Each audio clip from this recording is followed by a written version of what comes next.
sedamu. Lu mau dekat salibku, ku tempat darah kudus. Selamat siang, selamat beribadah. Kita akan sama-sama membuka Alkitab.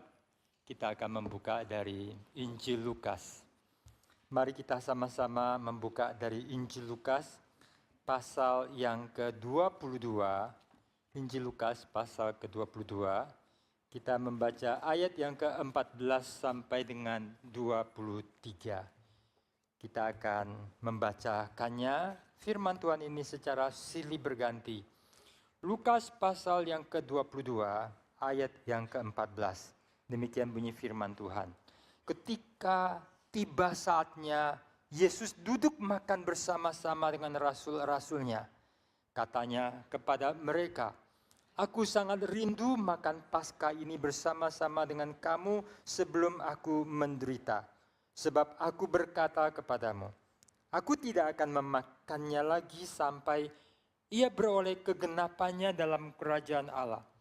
Kemudian ia mengambil sebuah cawan, mengucap syukur, lalu berkata, "Ambillah ini dan bagikanlah di antara kamu.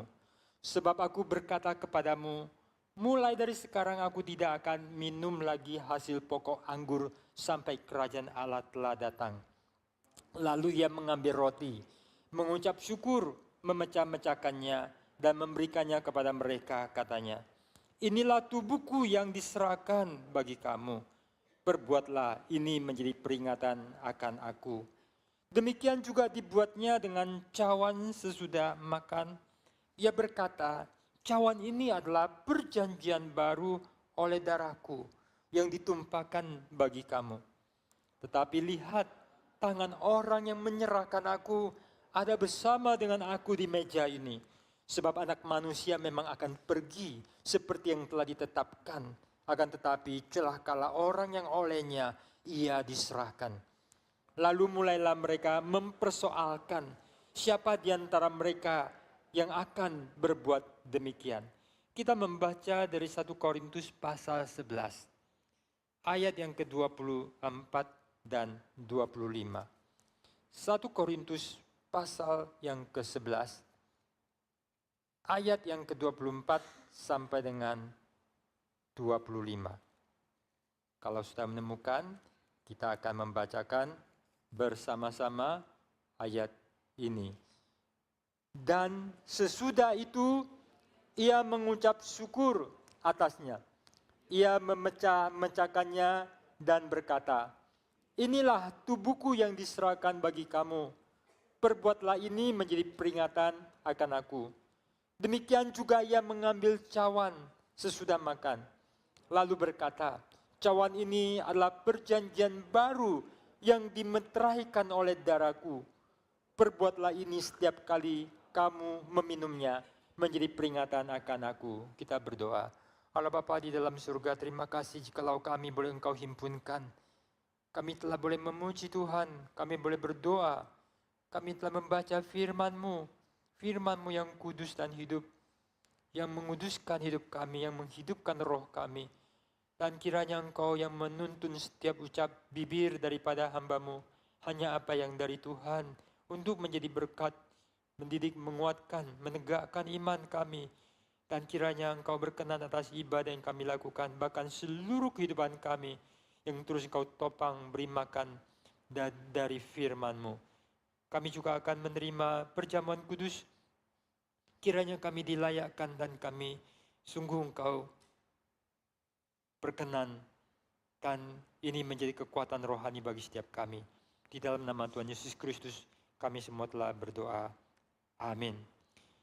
Yesus berkata, "Aku sangat rindu makan Paskah ini bersama-sama dengan kamu sebelum aku menderita." Aku sangat rindu makan Paskah ini. Saudara yang dikasihi Tuhan, Paskah adalah satu perayaan terpenting di dalam kehidupan orang Yahudi. Peringatan bagaimana mereka itu dibebaskan dari perbudakan di Mesir, lalu oleh malaikat maut, mereka itu dilewatkan. Sedangkan orang-orang Mesir itu binasa, semua yang sulung. Lalu kemudian mereka keluar sebagai orang yang merdeka, sebagai umat Allah. Dan Tuhan memberikan pada mereka perintah, lakukan setiap tahun sebagai peringatan. Perayaan Paskah adalah sesuatu yang sangat penting, dan Yesus Kristus sebagai umat Tuhan, sebagai umat Yahudi, dia setiap tahun melakukan. Dan hari itu, ini adalah Paskah terakhir sebelum dia menderita. Saudara, jadi ini adalah sesuatu yang sangat mempunyai makna.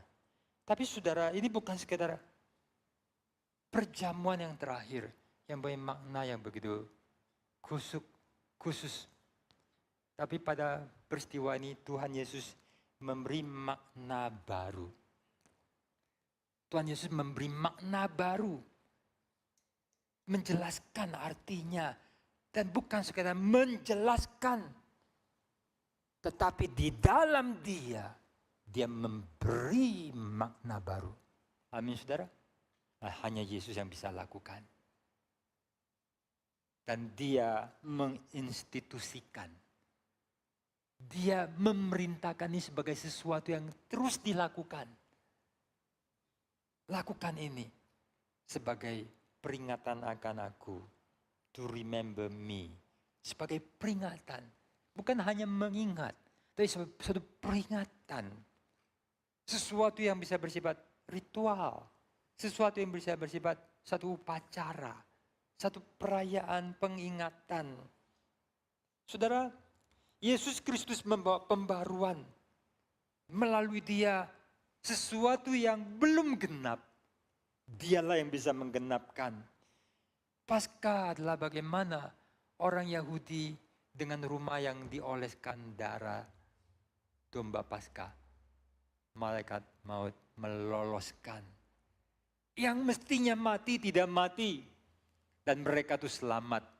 Dan betapa ngerinya hari itu, lolongan, tangisan.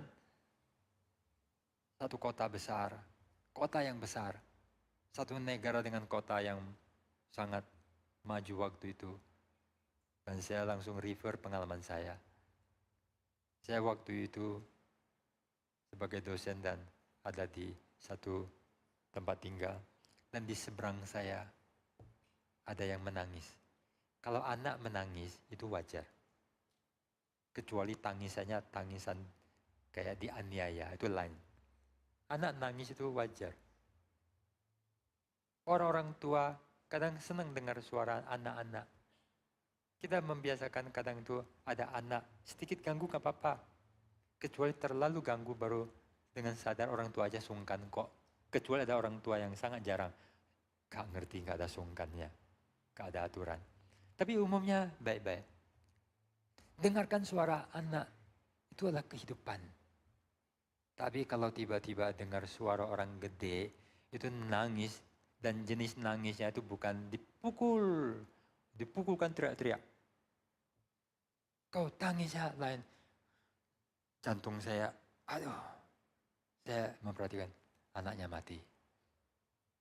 Saya ikut prihatin. Dan saya masih ingat. Saya udah lupa wajahnya, anaknya. Dan pengalaman itu saya ingat. Satu orang. Gimana rasanya? Ya, susah hati. Kita ngerti gimana anak sekarang tuh, anak cuma 1, 2. Kalau dulu kan anaknya kan kodian. Lusinan.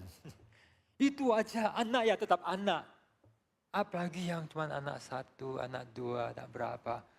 Wah itu setengah, 50% masa depan. Lolongan. Bayangkan saudara di Mesir waktu itu. Itu paduan suaranya. Lolongan itu bisa membuat bulu kuduk berdiri dan bertahun-tahun tidak akan lupa. Saya aja pengalaman aja, saya tidak lupa. Banyak detailnya lupa. Ya. Satu anak mati. Tapi satu kota, satu gang, satu mana. Sampai anjingnya pun kucingnya juga, sapinya juga, ya, kambing dombanya juga, itiknya juga, gimana nangisnya ya? Mati semua yang sulung. Ketika Tuhan bertindak, mengerikan. Kalimat itu tidak dijelaskan, tapi tangkap, rekam. Kata Tuhan bertindak mengerikan. Tapi orang Israel itu bebas. Bayangkan kalau orang lain kena, kaum bebas. Karena itu anak Tuhan. Wah, itu bisa memberikan suatu perasaan. Wah, kita adalah anak Tuhan, kita diberkati. Oh, betapa beruntungnya. Aku anak yang beruntung. Itulah aku anak. Saya ingat anak-anak sekolah minggu sedang menyanyi. Waktu itu saya tidak bisa nyanyi, lagi sakit tenggorokan. Beruntungnya kita. Beruntungkah aku datang. Kita bersorak gembira. Tapi saudara, ini sorak orang Kristen. Tapi sorak orang Yahudi lain. Mereka bergembira dan bagaimana nanti dituntun oleh Tuhan melewati Laut Merah. Paduan suara di bawah pimpinan Miriam. Itu menggelegar karena keluar dari laut. Itu perasaan tidak kayak kalian nyanyinya.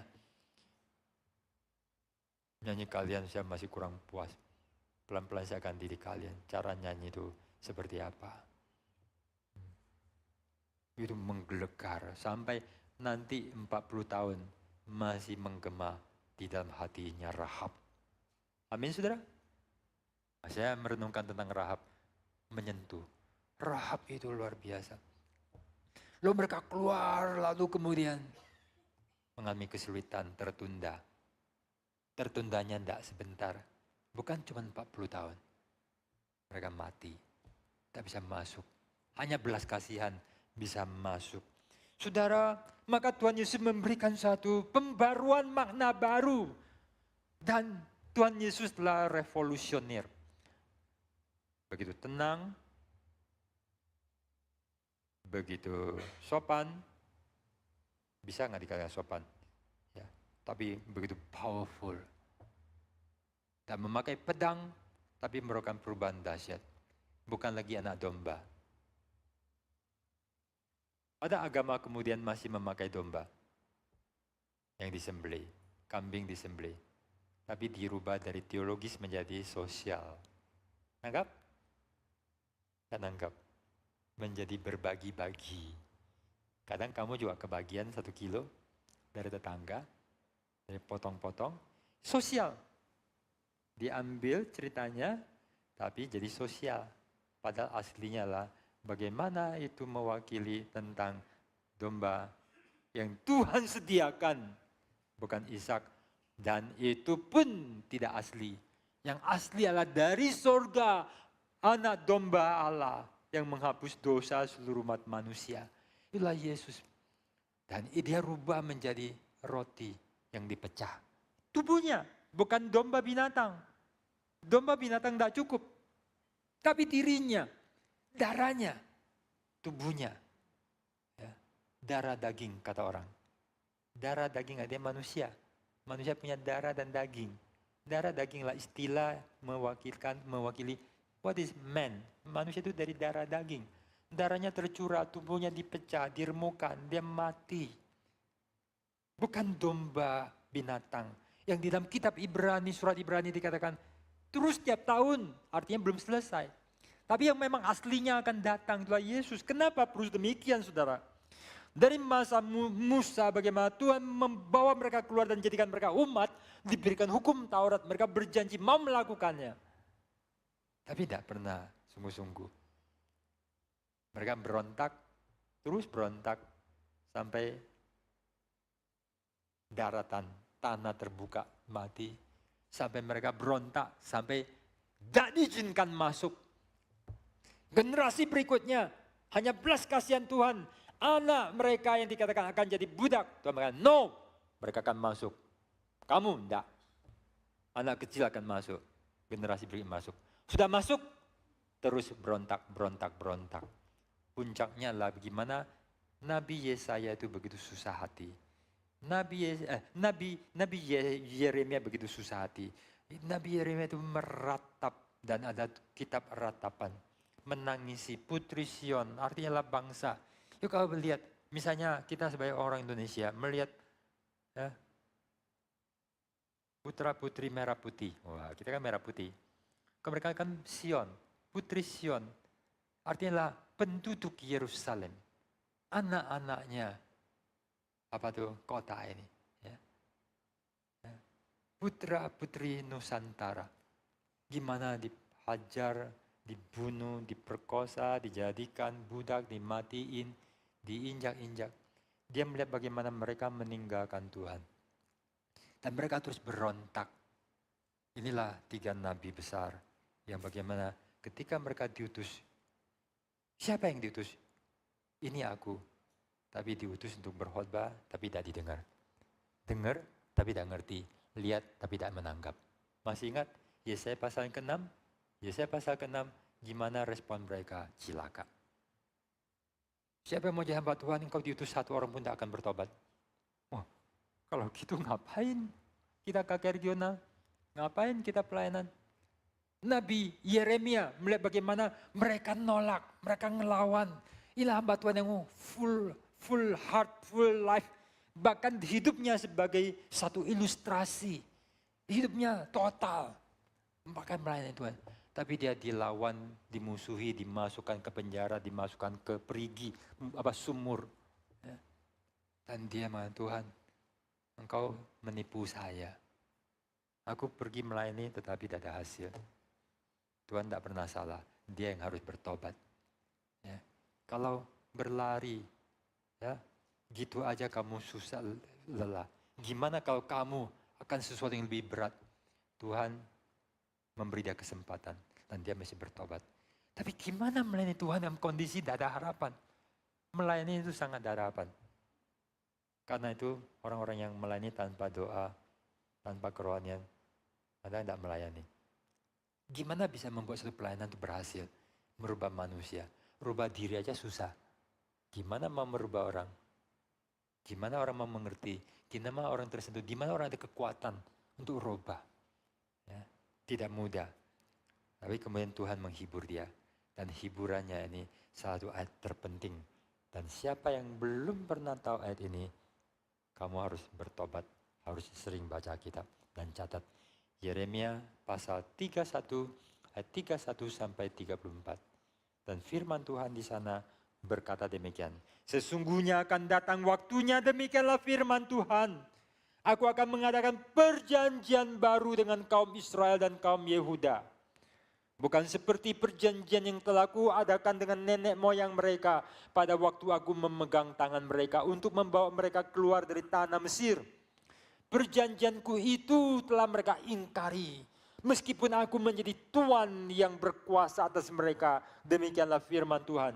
Tetapi beginilah perjanjian yang kuadakan dengan kaum Israel sesudah waktu itu.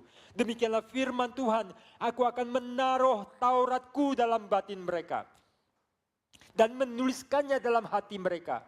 Maka aku akan menjadi Allah mereka dan mereka akan menjadi umatku. Dan tidak usah lagi orang mengajar sesamanya atau mengajar saudaranya dengan mengatakan, kenallah Tuhan. Sebab mereka semua besar kecil akan mengenal aku. Demikianlah firman Tuhan. Sebab aku akan mengampuni kesalahan mereka dan tidak lagi mengingat dosa mereka. Apa yang dilakukan manusia itu mengajar, bahkan diri bertekad. Tak berhasil. Maka Tuhan yang sudah mengadakan perjanjian itu ditentang, dilawan, dikhianati. Sifat manusia adalah pengkhianat. Dan pengkhianat terbesar bukanlah mengkhianati orang lain. Pengkhianatan terbesar adalah mengkhianati diri sendiri. Kita yang mengkhianati diri sendiri. Kita yang buat diri kita celaka. Musuh terbesar adalah diri kita sendiri. Lalu Tuhan mengatakan sesuatu anugerah baru. Perjanjian baru, covenant baru.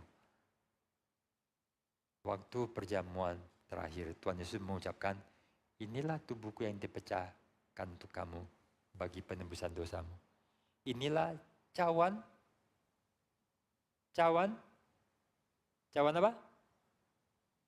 Cawan perjanjian. Ini ayatnya. Ini ayatnya. Tuhan Yesus membawa kepada janji ini. Yaitu yang telah gagal. Taurat itu suci. Taurat itu indah. Taurat itu baik. Taurat itu sangat penting.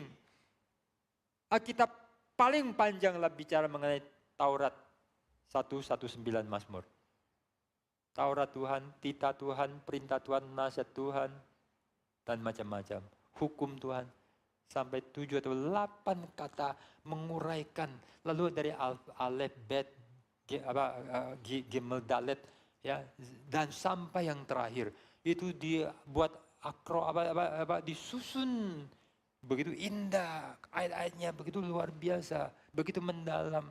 Bicara mengenai firman. Firman itu begitu luar biasa. Tetapi tetap semua itu tidak menolong orang mati. Ajaran terbaik tak bisa menolong hidupkan orang mati. Maka Yeremia pasal 31 harus dibaca seluruh umat manusia dan semua pendiri agama agar mereka itu mundur teratur. Bahwa apa yang mereka tawarkan adalah palsu. Karena jawabannya sudah ada di dalam Yesus dan hanya Yesus, bahwa melalui Dialah ada anugerah untuk keselamatan bagi manusia yang telah terjual di dalam dosa, mati di dalam dosa, tertipu dalam dosa, lemah dalam dosa, dan tak berdaya oleh dosa, yang menjadi sangat rusak oleh dosa. Dan hanya Yesus yang bisa menghidupkan. Saudara yang dikasih Tuhan, maka itulah kita mendapati Yesus sebagai penggenapan. Yohanes pasal 1 ayat 17, setelah bicara mengenai Dia yang inkarnasi, kemuliaan Allah nyata pada Dia. Yohanes 1:17 mengatakan kata ini. Hukum Taurat datang dari Musa. Kasih karunia datang dalam Yesus Kristus. Musa suci. Musa nabi baik. Tauratnya baik. Asli dari Tuhan. Banyak wahyu tidak tentu dari Tuhan. Bisa dari setan. Bisa dari imajinasi, niat baik manusia. Tapi dari manusia berdosa, niatnya baik. Tapi manusia berdosa, pikirannya berdosa. Tidak sampai. Seperti kita banyak pikiran baik, tapi tidak nyampe. Kadang membantu, padahal mengganggu. Karena kita tidak sempurna. Tapi yang dari Tuhan, Taurat Tuhan, para nabi Tuhan, yang semualah orang Yahudi, Israel. Ini dipanggil Tuhan. Tetapi tetap belum tokcer. Karena penyelesaiannya hanya dalam satu. Yang telah dinubuatkan akan meremukan kepala si ular di dalam Mesias.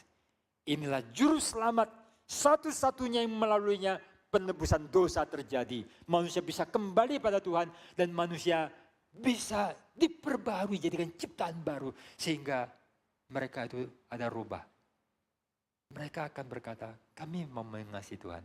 Kami menyukai Tuhan. Saya menganalogikan sebagai pohon yang mati, buah ditempel. Itu palsu. Pohon yang hidup alamiah akan menghasilkan buah. Ketika you makan buah, you rasa ajaib tak?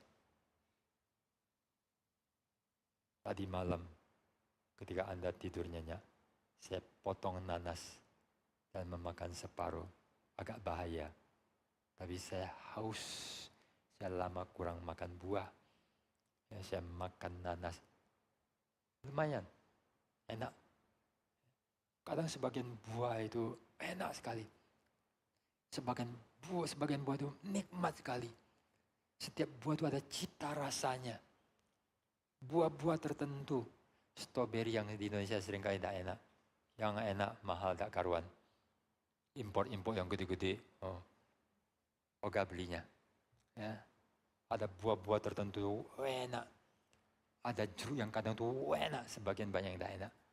Ada buah-buah tertentu tuh rasanya mempunyai nuansa rasa apa, cita rasa apa.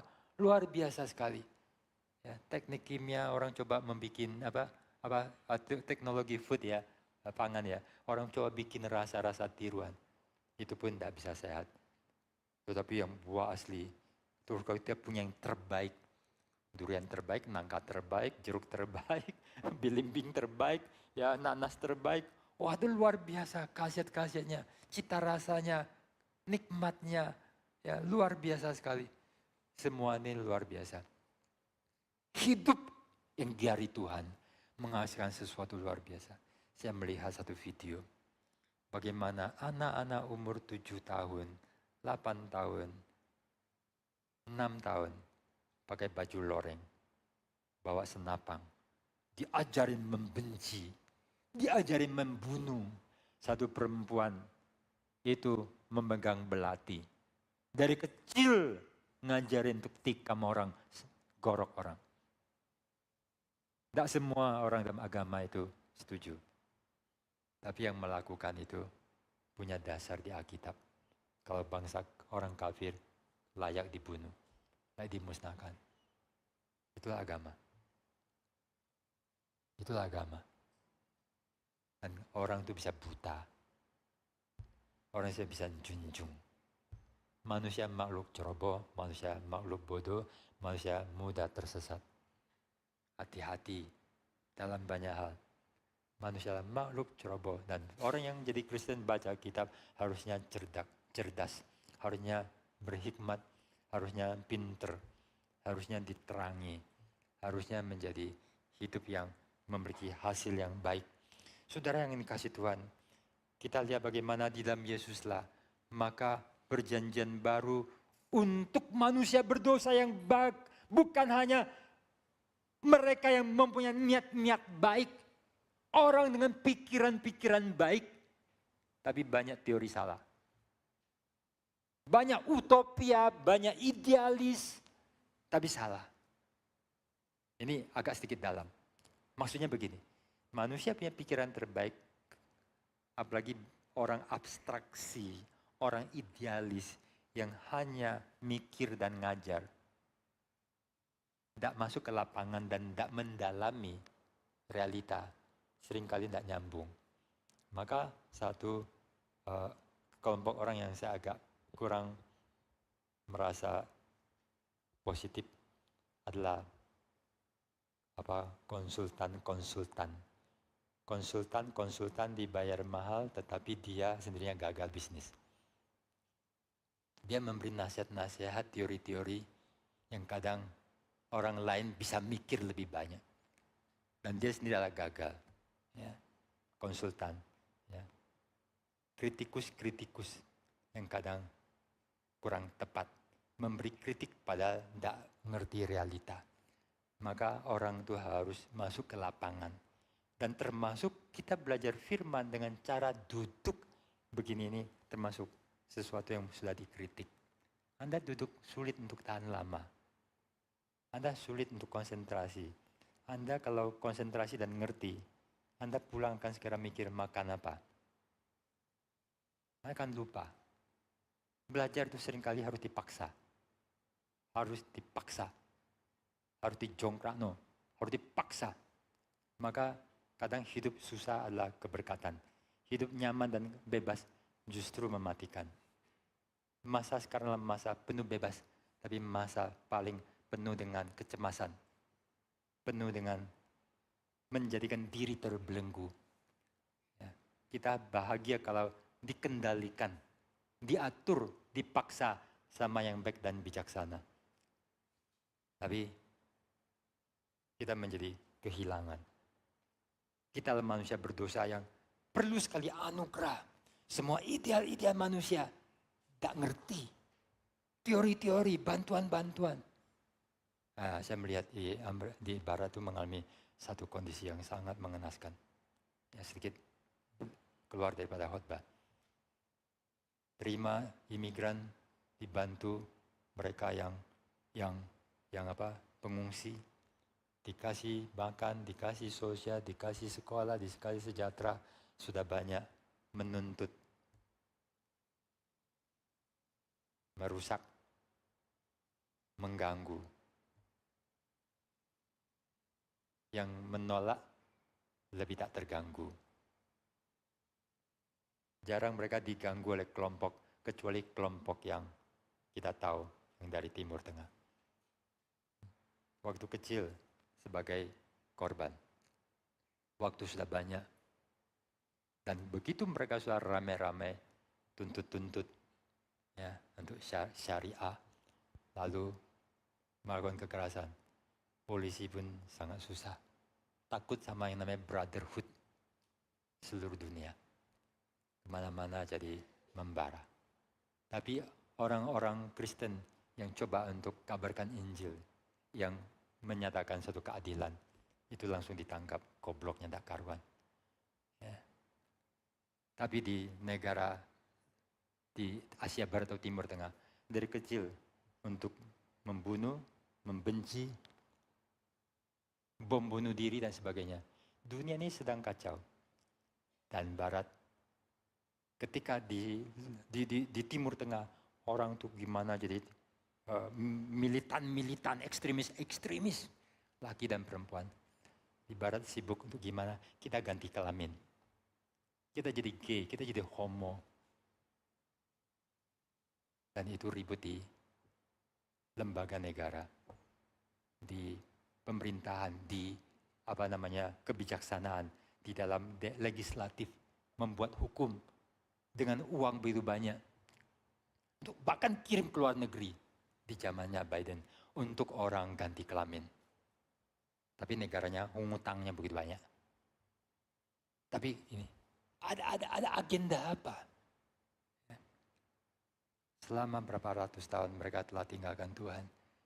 Sehingga mereka harus menuai. Ya, dan kita lihat termasuk yang namanya pro-Palestina dan macam-macam. Apa yang terjadi? Ya, siapa yang bikin masalah? Hamas. Tapi kita Indonesia juga sangat sulit dan menjadi bagian politik. Jadi presiden, you harus main di dalamnya. PGI, gereja, you harus main di dalamnya. Ya. Tapi kadang sesungguhnya apa yang terjadi sangat susah. Hanya Yesus yang bisa untuk masalah dosa diselesaikan. Semua ideal, semua ajaran, semua pikiran-pikiran utopia untuk membuat manusia baik, kita lihatlah apa yang terjadi. Menolong orang, tidak bijaksana, mereka akan habis. Dan mereka begitu bodoh. Tidak mau kawin, hidup bersama, tidak mau punya anak. Sedangkan yang dari sana datang, aku mau punya anak sebanyak-banyaknya. Supaya nanti mendominasi.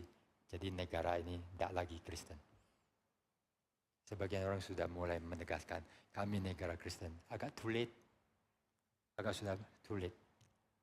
Untuk bisa membereskan kekacauan. Kadang terlalu terlambat. Dan kadang aku nggak ngerti dengan kebodohan terjadi. Orang-orang Barat yang sangat sombong, ternyata sangat bodoh. Ya. Betapa pentingnya kita kembali pada Alkitab. Dan dalam seluruh agama sepertinya baik, hebat, menyelesaikan. Semua itu tidak benar. Yang paling tulus orang-orang saleh yang ada pun ditunjukkan tak berdaya oleh dosa. Orang saleh seperti Daud, seperti Musa, seperti yang lain. Semua orang berdosa. Dan hanya satu yang bisa menyelamatkan.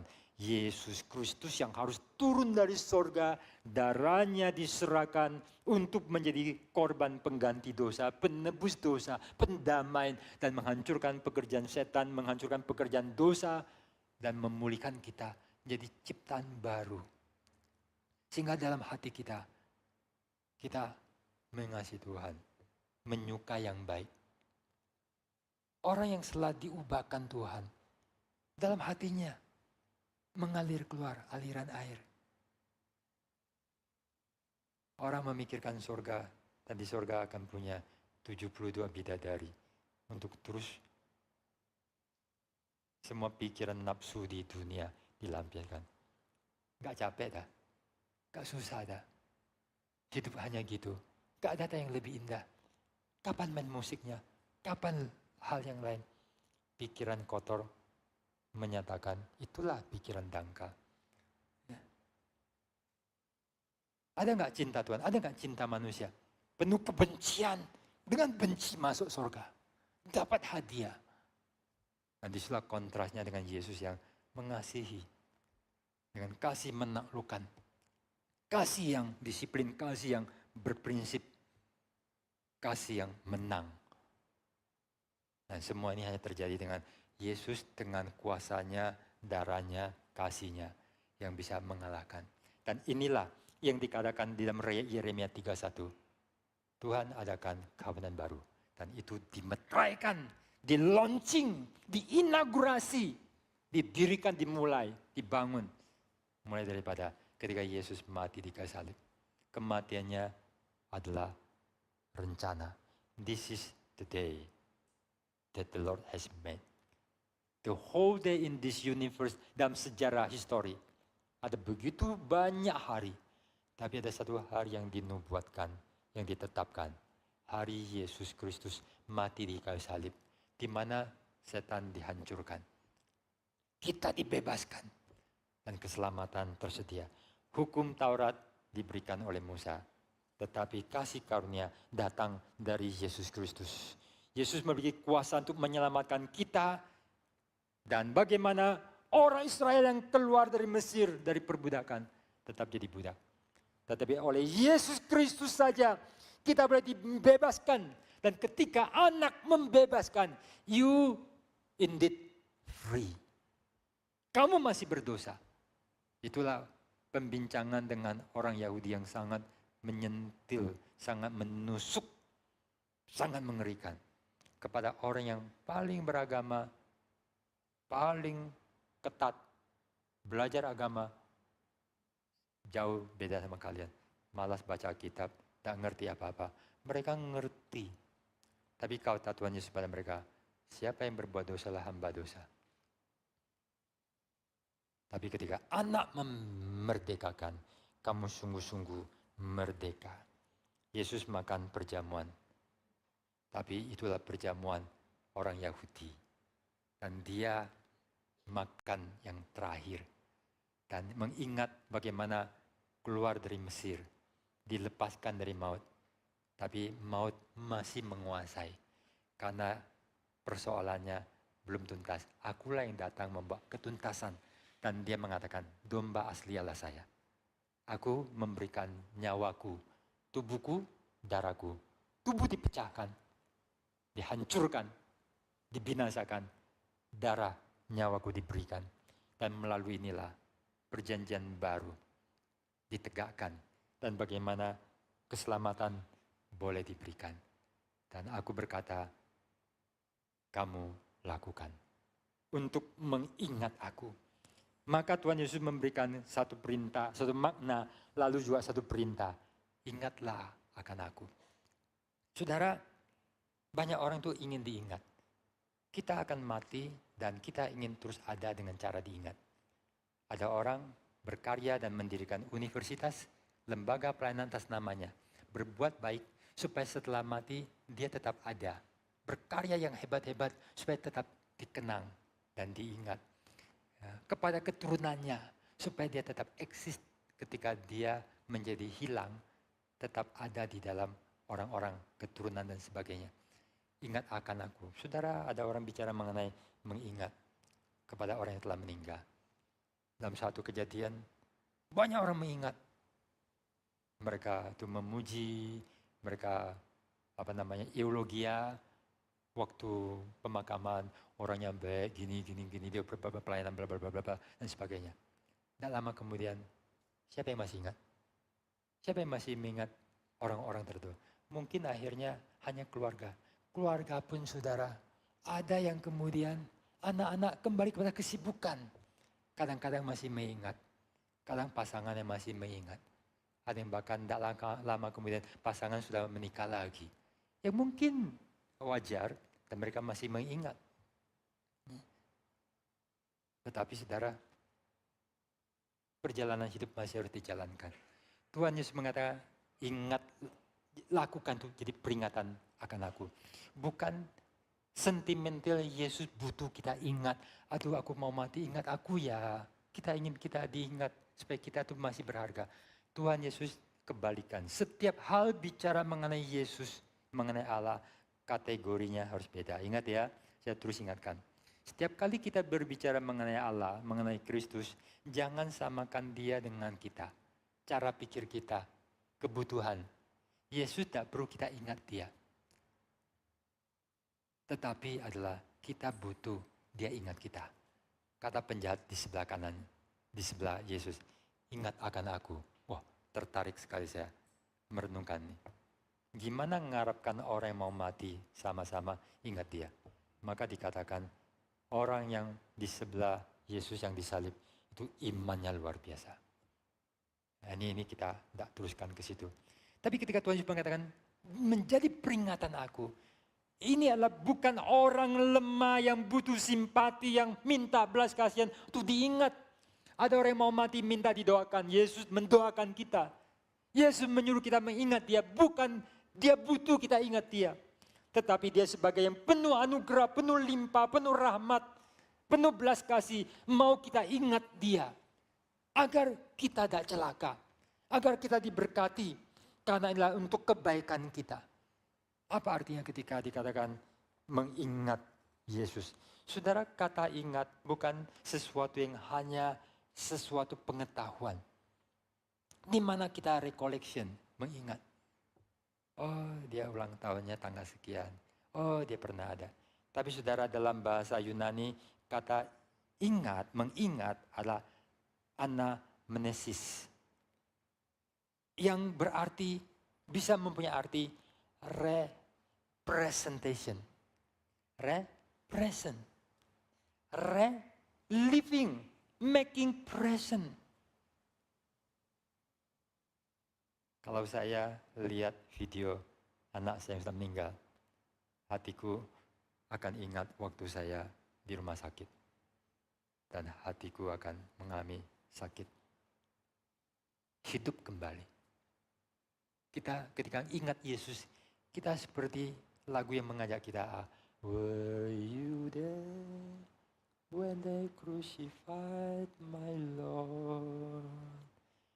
Kau melihat gak warna darahnya yang mengalir, baunya, ya, air mata, air keringatnya, tetesannya, raut wajahnya, represent, menghidupkan kembali.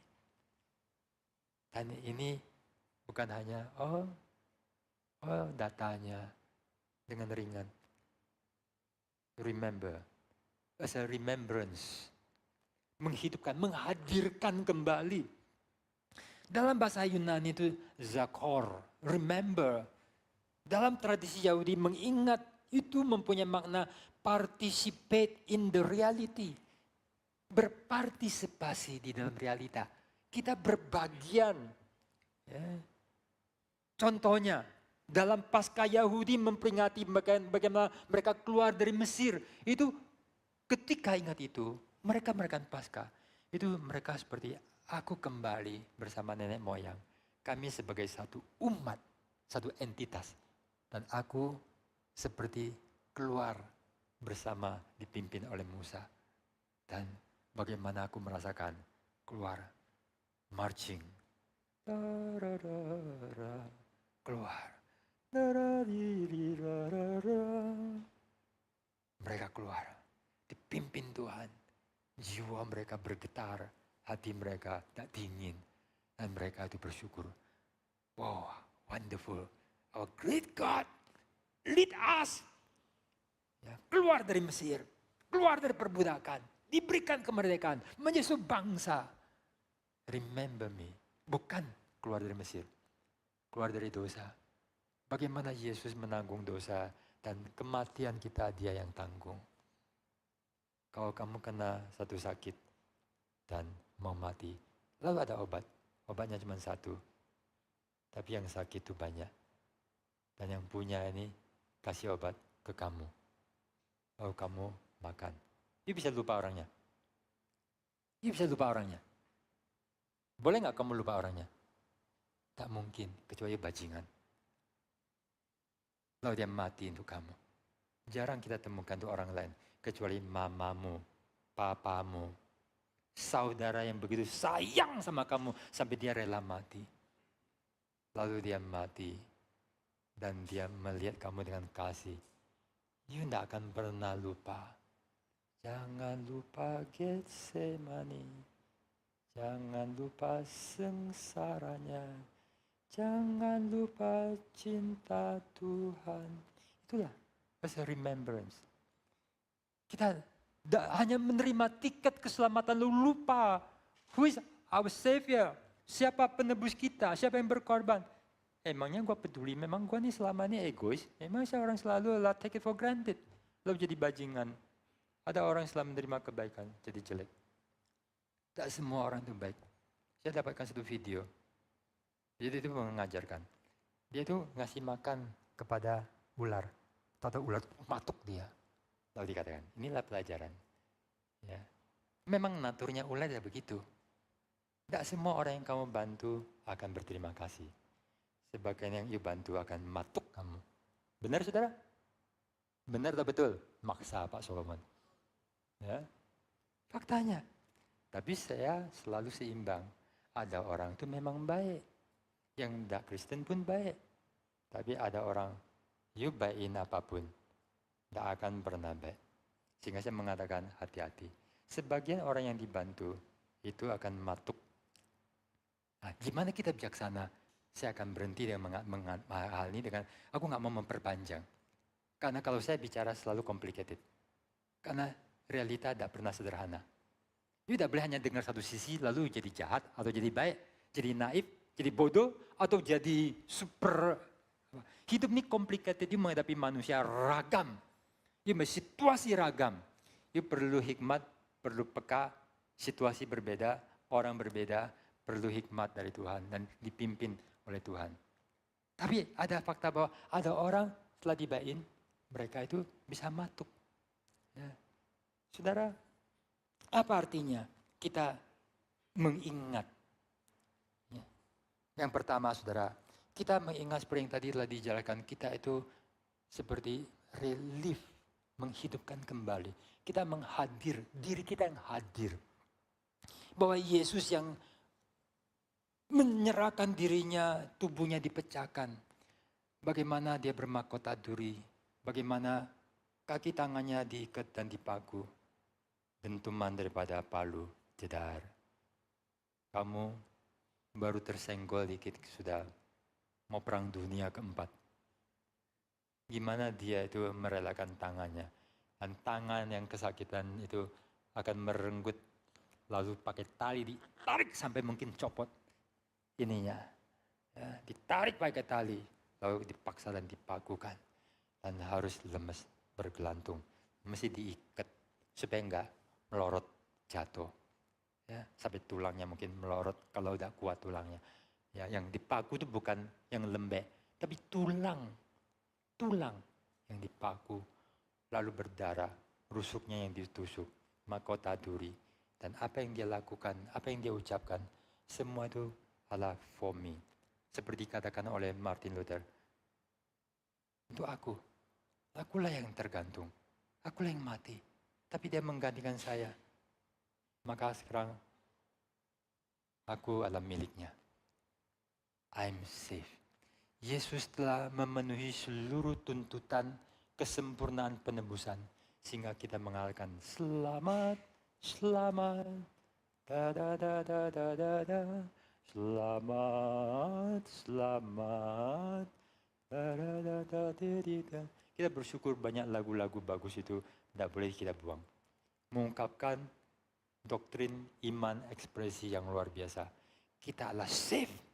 Kita telah diselamatkan oleh Tuhan. Seperti satu lagu juga yang sangat agung mengatakan, beruntungkah aku dalam. Bahasa Inggrisnya lebih bagus. Ya, how can it be? Bagaimana ini? Ya, sampai aku terima semuanya. Dan kita orang yang penuh dengan kagum, takjub. Aku menerima keselamatan demikian. Saya katakan itu susah ngerti, susah paham. Dan hati susah. Kalau ada orang meninggalkan Tuhan Juru Selamat untuk mendapatkan air comberan. Saya melihat sebagian perempuan-perempuan itu seperti binatang, dijambak, dipukul. Tapi ada aja perempuan-perempuan yang membela agama seperti itu. Saya nggak ngerti. Kita lihat bagaimana Yesus menghormati perempuan. Orang berdosa pun diubahkan. Anak-anak kecil disayangi. Ya.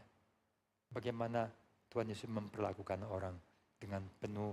Tidak pernah ada yang dirugikan oleh Yesus. Tidak ada yang pernah dirugikan Yesus. Yesus memberi. Yang satu penuh kasih. Tidak pernah melakukan perang. Suruh orang simpan pedang. Ya, bicara mengenai pedang lain. Tapi jangan pakai pedang. Ya, pakai kasih. Dan sebagainya. Kita bersyukur bahwa di dalam Yesus Kristus kita menerima satu keselamatan yang begitu sempurna. Yang kedua, we are loved. Ketika kita mengingat, kita hadir kembali pada kehadapan Kristus yang mati di kayu salib. Mati bagi kita, saudara. Kita ingat bagaimana dia berkorban bagi kita. Kita itu disayangi. Tidak ada yang dapat memisahkan kita dari Kristus. Kita mengenang, kita mengingat, kita hadir di mana Yesus mati di salib. Dan bagaimana dia menanggung hal yang paling berat.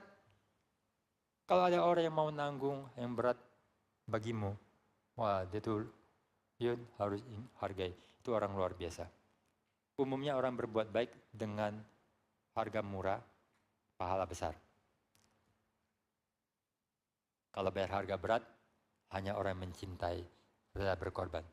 Jarang di dunia ada yang tulus korban. Karena banyak orang merendahkan diri di atas bukit. Berbuat baik sedikit, pahala dan nama besar. Motivasi manusia, siapa yang tahu? Ya. Tetapi siapa yang sampai tidak dikenal, tidak dilihat, tidak diafirmasi, tidak diakui dan dikabarkan. Tapi korban tanpa diketahui. Hanya demi kebaikan. Itu orang jiwa besar. Sebagian orang lakukan itu di rumah. Dan anak tak tahu. Waktu you tidur, waktu semua, you tak tahu apa-apa, you bangun, hidupnya sudah baik. Pahlawan telah menyirami jalan dengan rata, dengan membasuh dengan darah. Membangun jalanan, orang bisa jalan mulus dengan tulang belulang mereka. Hidup di dunia seperti apa yang dikatakan oleh Dietrich Bonhoeffer. Banyak kebaikan, tidak boleh kamu terima, take it for granted. Saya benci orang yang take it for granted. Tidak pernah ada yang tanpa bayar harga. Hidup itu begitu susah. Hidup ini begitu banyak kejahatan. Politik, budaya itu banyak yang rusak.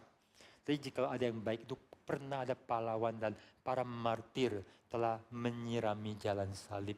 Telah membuat budaya baik. Telah ada yang begitu berkorban sampai bisa ada jujur. Sampai ada banyak hal. Kita mesti tahu semua jasa-jasa itu. Tetapi ada satu yang memberi tak habis-habisnya bagi kita. Oleh karena itu jikalau kita pernah atau sedang mengalami satu kondisi yang paling berat. Kita jangan mengatakan aku gak dicintai. Kita bisa bicara bahwa Tuhan mengasihi. Tapi kemudian di rumah kita tuh pahit. Kenapa? Orang lain Tuhan berkati, aku dilewatkan. Orang lain lancar, aku hidup susah. Orang lain punya anak, aku gak punya anak. Orang lain punya ini, aku gak punya ini. Orang lain sehat, aku selalu sakit. Sakitnya adalah dasawarsa. Berpuluh-puluh tahun. Bergilir-gilir, bertambah-tambah. Ini belum selesai, baru agak reda, tambah lagi. Dan kadang kita merasa, Tuhan sayang gak sama aku? Ya. Dan kita menjadi ragu. Tidak saudara, di tempat yang paling sulit Yesus datang. Di mana paling sulit? Di atas kayu salib. Dan dia menanggung dosa, dia menanggung hina, dia menanggung semua sengsara. Yesus yang mulia itu dihina. Yesus yang berkuasa membuat dirinya tak berkuasa. Menanggung, karena dia sayang sama kita. Amin saudara, we are loved. Dia sampai ke tempat kita yang paling berat, yang kita anggap tidak ada harapan. Dia menanggung dan dia melepaskan, memberi kemenangan. Dia sampai mati tapi bangkit. Dia membuktikan dia hidup, dia naik ke surga, duduk di sebelah kanan Allah Bapa dan terus menyertai kita. Maka Paulus yang memahami mengatakan, tidak dapat memisahkan kita dari kasih Kristus. We are loved. Kasih Allah tidak perlu diragukan lagi. Ya. Orang akan mengalami pergumulan untuk meragukan kasih Allah.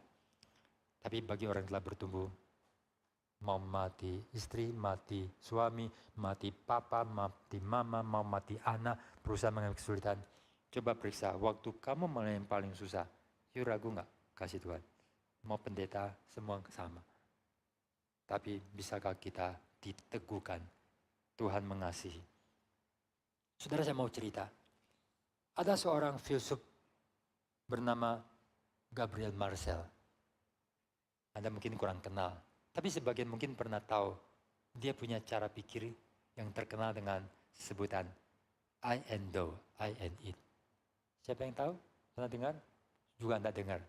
I and thou tahu ya. Pak Tong pernah khotbah kok waktu Natal atau Paskah. Ya. Dia seorang filsuf. Dan filsuf ini adalah filsuf Katolik, imannya baik. Dia punya iman, orang Kristen. Dia dianggap seorang eksistensialis, tapi bukan sama dengan kaum ateis. Nah, dia menuliskan, selain bukunya yang terkenal, di dalam filsafat, dia tuliskan drama. Nah, ini drama yang saya mau share sama Anda.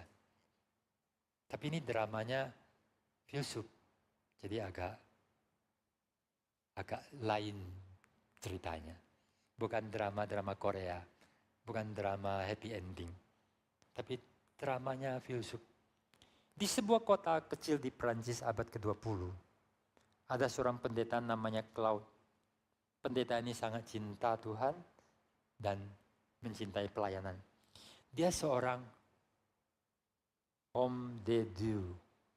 Sorry kalau pintar bahasa Prancis saya tak lulus atau cuma 9 bulan dan lupa. Ya. Bahasa Inggrisnya kita lebih familiar, man of God. Man of God itu diterjemahkan apa? Orang yang beriman, abdi Allah. Abdi Allah itu bisa juga orang yang bukan pendeta. Orang yang saleh, orang yang beriman, orang yang diperkenan Tuhan. Dia seorang pendeta yang tulus, jujur, berkomitmen penuh pada panggilannya. Satu hari muncullah krisis. Istrinya sakit. Sakitnya berat dan mau mati. Lalu dia berdoa sungguh-sungguh bagi kesembuhan istrinya. Istrinya sembuh. Kalian bertanya, Pak, apa sih masalahnya? Ya, semuanya lancar gitu. Istrinya sembuh. Tapi setelah sembuh, istrinya itu jatuh cinta sama teman suaminya. Seorang ateis, materialis. Maka terjadilah satu dilema moral dan spiritual. Dia bertanya, bergumul. Apakah kesembuhan istrinya itu benar-benar jawaban doa? Atau hanya kebetulan medis? Jika itu jawaban doa, mengapa Tuhan menjawab? Menjawab doanya sehingga setelah istrinya sembuh dia menderita. Dia bergumul. Apakah dia seharusnya tidak usah doa? Pusing ya? Susah kan? Gak usah doa bagi sembuhan istrinya. Apakah cintanya kepada istrinya lebih kuat daripada cintanya kepada Tuhan? Apakah dia seorang yang egois dalam doanya? Terjadi konflik relasional. Istrinya bernama Edme merasa bersalah. Orang berbuat salah itu akan rasa guilty feeling. Tetapi ini kalimatnya. Dia tidak bisa mengendalikan perasaannya kepada Gaston. Dalam hal ini ceritanya. Sebagian orang berbuat sesuatu yang salah, tahu salah, tapi tak bisa kontrol emosi. Ini bukan murid saya, ini bukan orang Kristen yang baik. Tapi ini cerita. Nah, Gaston adalah seorang skeptis yang tidak percaya Tuhan yang mewakili satu kelompok orang-orang materialistik. Claude, pendeta ini, sekarang terjebak. Antara cintanya pada istri, komitmennya pada Tuhan dan pelayanan, rasa sakit karena pengkhianatan, pertanyaan mendalam tentang the goodness of God. God is good or not? Ketika orang sudah mengalami masalah dan dapat pengertian baik, itu akan mengalami kesusahan. Ya. Sekarang pada klimaksnya adalah pendeta ini mengalami dark night of the soul. Istilah tentang jiwa yang ada dalam kekelaman malam yang pekat, yang rasa susah dan tak berdasar, tak ada pegangan. Udah doa, udah gumul, udah macam-macam. Kayaknya gak ada jawaban. Ini adalah suatu kondisi yang sangat berat. Ya, sangat berat. Dark night of the soul. krisis spiritual yang sangat dalam. Dia mempertanyakan, Tuhan baik enggak? Apakah pelayanannya selama ini ada gunanya? Apakah imannya itu hanya ilusi? Apa artinya menjadi Amdedu, man of God? Seorang hamba Allah yang baik, yang diperkenan Tuhan. Ketika Tuhan sepertinya tidak peduli dengan penderitaannya, dia tersakiti. Saudara, ceritanya berakhir dengan tidak ada happy ending. Nah inilah kalau baca drama orang yang nulis itu siapa.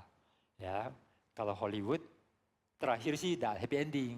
Dibuat tanda tanya supaya to be continue. Ya, ada misteri-misteri. Ya. Kita paling senang yang happy ending. Tapi ini tidak. Ini seperti sebagian daripada novel-novel adalah seperti Waiting for Godot. Open ending.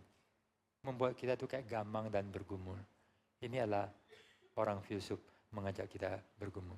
Saudara, dua hal saya mau bicara. Saya tertarik dengan kalimat, istrinya merasa bersalah, tapi tidak bisa kontrol emosinya. Ini adalah cerita yang sering orang buat. Cerita daripada Gabriel Marcel. Cerita yang dibuat oleh banyak orang. Tetapi menurut saya dan nasihat saya, kita harus menaruh emosi, rasio, dan kehendak kita di bawah kehendak Tuhan. Kita ketika sampai kepada salib di mana Tuhan telah mati bagi kita, kita telah ditebus, kita milik Tuhan. Emosi apapun harus ikut apa yang Tuhan mau. Bukan demikian. Saya dengarkan gimana ada orang berpacaran. Kemudian ternyata diajak yang enggak-enggak. Dan dia tahu salah. Tapi sudah kadung sayang. Sehingga terus. Kepalaku agak gatal, saudara. How? Bisakah begitu? Not Christian. Tidak Kristen. Memang ternyata ini bukan orang Kristen. Tapi banyak orang Kristen seperti itu. Kita tidak bisa hidup dengan main perasaan, suka, kata dunia. Tapi apa yang merupakan bagaimana kita telah ditebus, kita milik Tuhan. Kebenaran firman. Kita mesti hidup menurut prinsip. Siapa yang tidak hidup menurut prinsip, dia akan hancur sendiri. Mobil, mesin, semua ada aturannya. Semua yang melanggar aturan, itu akan hancur. Maka kita orang Kristen make our own story. Bagaimana kalau Tuhan telah menyembuhkan, bagaimana respon. Ketika dia tahu salah, bagaimana harus jaga. Mana yang tidak boleh kita turuti, mana yang kita harus pegang. Nah saudara, apakah ketika Tuhan menolong dan memberkati, selalu manusia respon baik? Perempuan ini istrinya itu mau mati, didoakan. Kira-kira mereka akan tanggap ini mujizat? Berkat Tuhan tidak? Pasti. Ya, mereka bukan orang ateis. Pasti bahasanya, pikirannya adalah, ini berkat Tuhan, ini mujizat Tuhan. Bersyukur. Bersyukur nggak mereka? Aku yakin mereka bersyukur. Saya yakin dengan jemaat mereka itu bistonan. Tapi seringkali rasa syukur tidak tahan lama. Saya bahkan sekarang melihat setelah rasa syukur kegembiraan sejenak, setelah orang diberkati, dia dapatkan energi untuk berdosa. Nah, itu mengerikan. Kalimat saya nggak jelaskan, tapi Anda rekam, direnungkan. Dapat energi untuk berdosa. Ingat ya bahwa setelah orang dapat satu berkat, kadang mungkin bukan tambah rohani. Kemudian tambah salah. Aku tidak bisa lupakan kesan negatif kepada seorang yang diberkati Tuhan Yesus dengan kesembuhan. 38 tahun lumpuh. Mau masuk ke Siloam rumah sakit di Surabaya, susah. Kolamnya panjang. Ya, bukan Siloam sini. Siloam yang ada di mana di Palestina. Karena orang duluan nyampe. Ketika gelombang ada malaikat, dia tidak pernah sembuh. 38 tahun itu mungkin sudah putus asa. Yesus sembuhkan, pilih dia. Kamsia-kamsianya setengah mati. Aduh, kalau aku disembuhkan, kalau aku dapat mujizat, gua pasti rohani, cinta Tuhan. Jangan percaya. Manusia nggak bisa dipercaya. Dia ketika ditanya, siapa suruh kamu pikul tilam? Kalau saya nggak akan ngomong, tak belain yang tolong saya. Tapi dia laporkan, ini loh yang nyembuhin saya, suruh saya angkat tilam. Dan mereka mau bunuh Yesus, mau nangkap Yesus. Ada orang yang setelah melakukan apa yang keliru, mendapatkan anugerah, mereka tidak terima kasih. Kayak ular ya, ada sifat manusia yang busuk, manusia gitu. Tapi saya mau ada cerita yang lain. Seorang pendeta senior pernah khotbah lama sekali, mungkin 30 tahun lebih, tapi saya nggak lupa. Cerita tentang seorang anak di hutan, di kampung, satu hari diangkat jadi anak raja. Saya kok suka cerita diangkat jadi anak raja ya. Diangkat jadi anak raja. Lalu tinggal di istana, belajar, tumbuh, dilatih. Waktu besar dia itu membantu. Nah, setelah makin kelihatan makin baik, dia membantu di dalam bagian keuangan. Bendahara. Dia ngatur, dia bantu. Tapi ada orang yang tidak suka. Lalu mengintip, lalu melaporkan korupsi. Silakan periksa, nggak ketemu. Mereka terus mengejar-ngejar, cari-cari. Dan akhirnya dibawa untuk diadili. Nah, waktu diadili, tak ditemukan. Tapi ada satu tempat yang dia tuh tak boleh orang sentuh-sentuh. Kantongnya. Waktu dipaksa harus buka, lalu dibuka, lalu dikeluarkan. Tak temukan mutiara, tak temukan emas, tak temukan barang berharga lain. Kecuali utas atau sehelai kain lusuh, kotor, hitam, gak bersih tapi gak bersih. Bekas yang gak bagus. Apa itu? Tanya raja. Ini adalah pakaian terakhir waktu saya dijadikan anak raja. Kenapa you pegang itu? You simpen tuh. Ada apa ya maksudnya? Ini untuk ingatkan saya dari mana aku dulu dipungut. Karena kalau satu saat aku sudah hidup nyaman, aku bisa lupa dari mana aku berasal. Untuk ingatkan saya, my lowliness, my helplessness. Dan dari situ aku diangkat dan terima kebaikan. Dan aku tak boleh lupa kebaikan. Jangan manusia ketika hidup nyaman sering lupa diri. Maka orang yang tak pernah susah, saya sangat khawatir. Orang hidup lancar paling bahaya. Lebih rohani dulu susah. Tapi setelah makmur, kaya, perusahaan maju, dia akan cari istri kesekian. Dia mulai melakukan macam-macam. Seringkali berkat Tuhan adalah kemudian manusia berdosa. Kadang kondisi sulit lebih menolong. We are loved. Kalau gitu bagaimana kita merespon kasih Tuhan. Terakhir saudara saya melihat dunia ini sedang sangat rusak. Di Timur Tengah kayak apa, di Barat kayak apa, bodohnya setengah mati.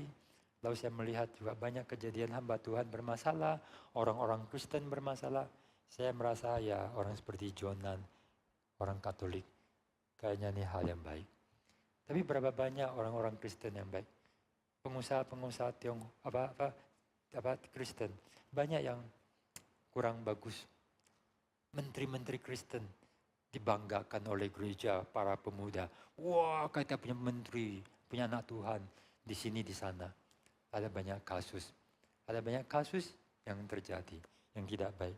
Saudara, ada sesuatu gerakan yang kadang itu sedang merusak. Di Barat gimana? Tentang LGBTQ. Nanti gereja akan makin susah. Banyak hamba Tuhan akan dipenjara. Ada sesuatu roh yang sedang merusak. Dunia ini sekarang sedang ada semacam budaya yang tidak baik.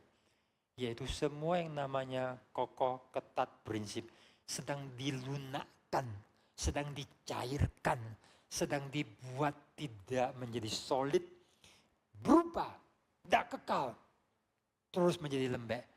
Maka semua prinsip-prinsip itu hilang. Dan saya melihat jemaat saya pun sangat jarang yang ngerti Alkitab. Kalau saya ngomong ini, mereka nggak tahu. Buta huruf. Seperti banyak orang-orang di NTT dan di Papua. Berhitung susah. Di gereja saya, banyak yang kalau tanya Alkitab tak tahu apa-apa. Tobat lu, gua ngomong benar-benar. Ya, baca Alkitab. Ya, pelajari baik-baik. Pahami. Ada doa tidak mau, ada table talk tidak mau, tapi tidak mau baca, buku tidak mau baca, Alkitab tidak mau baca, belajar tidak mau. Dan dunia lain mempengaruhi kita dengan semua ide-ide. Kita lah murid TikTok, kita murid Instagram, kita muridnya Facebook, kita muridnya YouTube. Dengan semua bombardir daripada IT yang terus melejit dengan algoritma manusia ada dosa, manusia ada sifat daging. Kita terus diberi masukan, diberi makan semua yang tidak baik. Dunia sedang menghanyutkan kita. Maka saudara, ketika kita ingat akan salib Tuhan, kematian Tuhan, kita mau ingat satu lagu ini, The Old Righteous Cross. I will cling to the old righteous cross. Kita dalam satu badai, satu arus yang mengerikan, seperti yang terjadi di Aceh, Sumatera Utara, mengerikan. Saya lihat gambarnya, gila. Tanah itu gundul, begitu tinggi, mengerikan. Tapi di saat itu, kalau ada sebuah pohon besar kokoh, kita akan pegang erat-erat. I will cling to the old righteous cross. Kita bukan bersandar, kita pegang erat sebagai our safety, life safety. Untuk pegang erat-erat, pegang prinsip firman, pegang doktrin, pegang akan wawasan dan filsafat dan etika Kristen. Karena dunia sedang menghanyutkan. Sulit keluarga-keluarga akan bertahan. Mudah cerai, mudah selingkuh, ekonomi, keuangan, makan teman, tidak jujur, banyak yang tidak beres, kelakuan tidak beres. Di mana jadi terang dan garam? Tuhan mengatakan, ingatlah akan aku yang mati bagi kamu. Kamu telah diselamatkan, bersyukurlah, hargailah. Kamu dikasihi, kondisi apapun, kamu akan diberi kemenangan, kamu dikasih, dijaga. Kamu di dalam arus dunia yang sangat mengerikan, marilah berpegang pada salib. Dan makna mengingat Tuhan masih banyak. Tapi kita akan berhenti sampai di sini, mempersiapkan kita untuk menerima